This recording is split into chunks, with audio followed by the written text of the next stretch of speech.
Holloway, their fears came true, and they realized he's somebody to watch out for.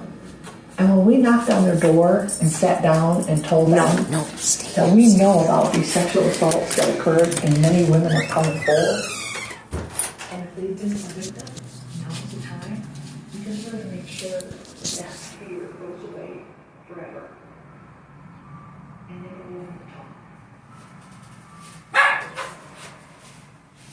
What we know by looking at him is that he is a sexual predator. He is also opportunist. So he will abuse and rape and also murder whoever happens to be there. So he's got no particular preference.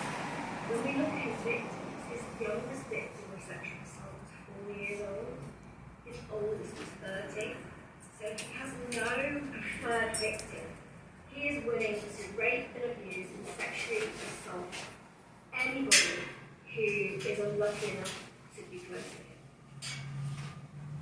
Once we made contact with all the victims that Russell Bain had sexually assaulted, and they were willing to come forth, there was a good chance that one of them might hold the key to this investigation. But most important is when we interviewed Russell Bain's ex-girlfriend. At the time of Kathy Darling's murder, Russell Bain was in a relationship with a young woman called Claudia.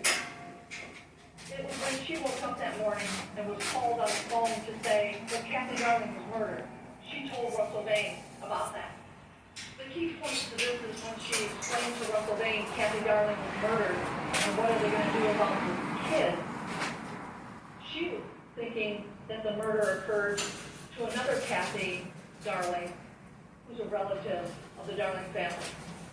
Not the Kathy Darling that lives on Michigan. But Russell seemed to know who she was talking about and said Kathy Darling only has one child.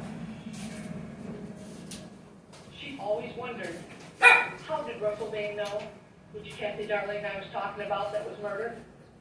We wanted to know the same thing. While the interview process continued, the results of the testing on the physical evidence started to come in, with one item in particular attracting their attention in relation to Diane Holloway's case.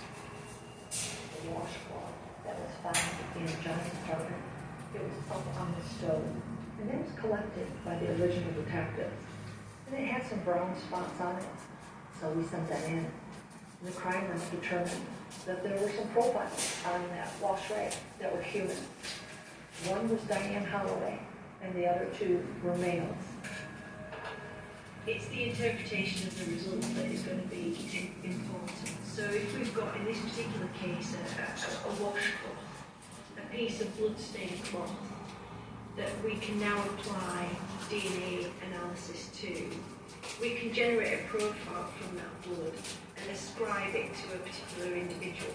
Now, in this case, that DNA profile matched the victim. So the interpretation of it can be really conclusive, because now we can say, we've got something here that has the blood matching the victim on it. Is there anything else on that cloth that might help in identifying who handled it, who used it to maybe clean up or whatever? And we can now apply the technology to it, knowing that it's been stored properly in that intervening period. Those two males we had to identify. We didn't know who they were. Whoever it was, why would their blood be on this washcloth with Diane's? So we needed to find that out. So the two most likely people, John and Russ Bain, we then requested a search warrant for both their DNA. John was residing in Missouri, and Russell Bain was residing in Coleman, Alabama. So we had to go to their court system in order to obtain